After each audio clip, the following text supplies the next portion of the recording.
अगर किस्मत ही सब कुछ तय करती है तो मेहनत का क्या मतलब। कभी सोचा है, दुनिया में करोड़ों लोग हैं, सबकी अपनी अपनी परेशानियां, अपने सपने, लेकिन क्या हर किसी की जिंदगी वैसी बनती है जैसी वो चाहते हैं?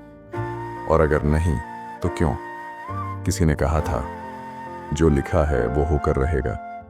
लेकिन क्या सच में किस्मत हमारी जिंदगी का फैसला करती है?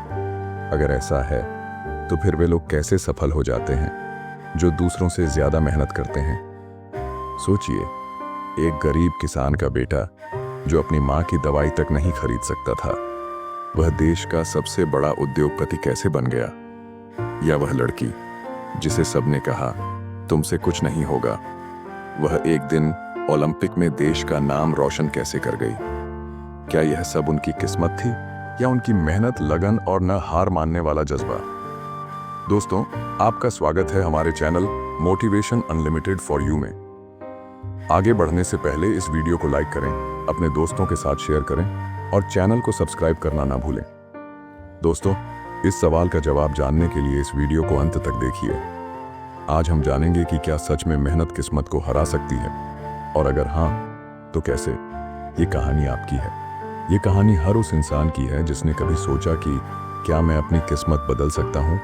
और दोस्तों, यकीन मानिए, किस्मत बदलती है, लेकिन उसके लिए सबसे जरूरी है आपकी मेहनत। तो चलिए इस सफर की शुरुआत करते हैं। आखिर मेहनत और किस्मत का यह रिश्ता है क्या? जो किस्मत में लिखा है वह आपको जरूर मिलेगा, पर मेहनत के बिना नहीं। उत्तर भारत के हरे भरे खेतों से घिरे रुद्रपुर गांव में रघुनाथ नाम का एक साधारण लेकिन गहराई से सोचने वाला युवा किसान रहता था। बचपन से ही रघु अपने पिता रामनारायण को दिन रात मेहनत करते देखता आया था, लेकिन उसके दिल में एक सवाल हमेशा रहता, अगर किस्मत ही सब कुछ तय करती है तो मेहनत का क्या मतलब? रघु का जीवन एक सुबह में ही बदल गया। उसकी माँ जानकी, जो हमेशा मुस्कुराती रहती थी, एक दिन बिस्तर पर पड़ी रहीं। उनकी आवाज थकी हुई थी, लेकिन आंखें अब भी ममता से भरी थीं।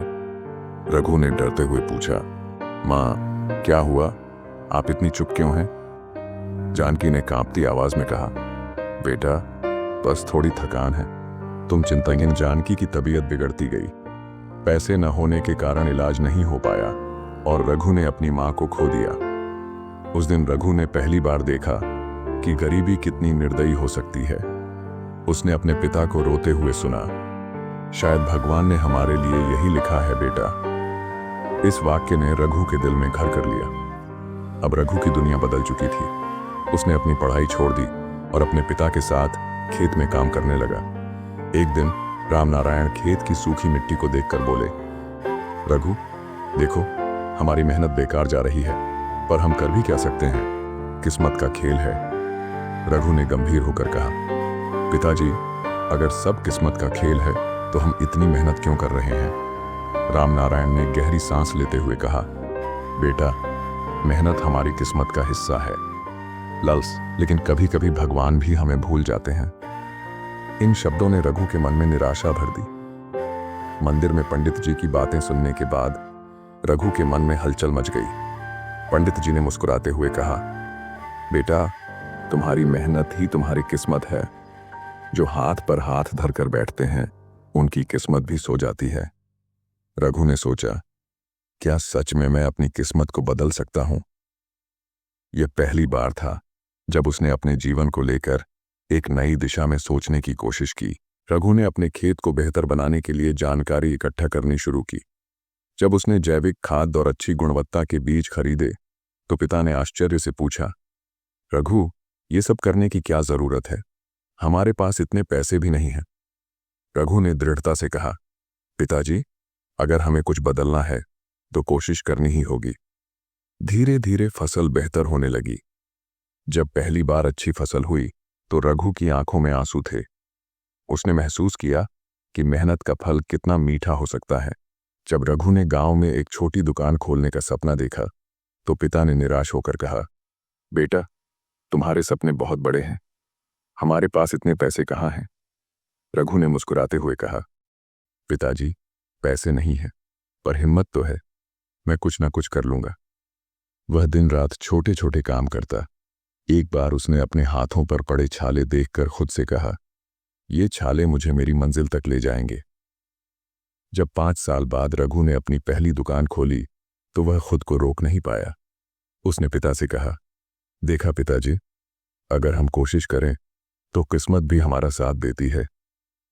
राम नारायण की आंखों में गर्व के आंसू थे। धीरे धीरे रघु की दुकान मशहूर होने लगी। वह ईमानदारी और मेहनत से ग्राहकों का विश्वास जीतता गया। गांव के किसान भी उसकी मदद से लाभ उठाने लगे। जब सरकारी योजना के तहत उसने अपनी दुकान को बड़ा बनाया तो उसने पिता से कहा, पिताजी, ये किस्मत नहीं, हमारी मेहनत का फल है। भगवान उन्हीं की मदद करते हैं जो खुद की मदद करते हैं। राम नारायण ने सिर पर हाथ रखकर कहा, बेटा, आज तुमने मेरी सोच बदल दी। अब रघु केवल एक व्यापारी नहीं बल्कि प्रेरणा का स्रोत था। उसने गांव में स्कूल और अस्पताल बनवाया और सभी से कहा, जो किस्मत में लिखा है वह जरूर मिलेगा, पर मेहनत के बिना वह आपकी मुट्ठी से फिसल जाएगा। रघु की कहानी एक सीधा संदेश देती है, मेहनत से बड़ी कोई किस्मत नहीं होती। इस कहानी में भावनाओं का प्रवाह, पात्रों की आवाज और संवादों में गहराई जोड़ता है, जिससे यह अधिक यथार्थवादी और प्रभावशाली लगती है।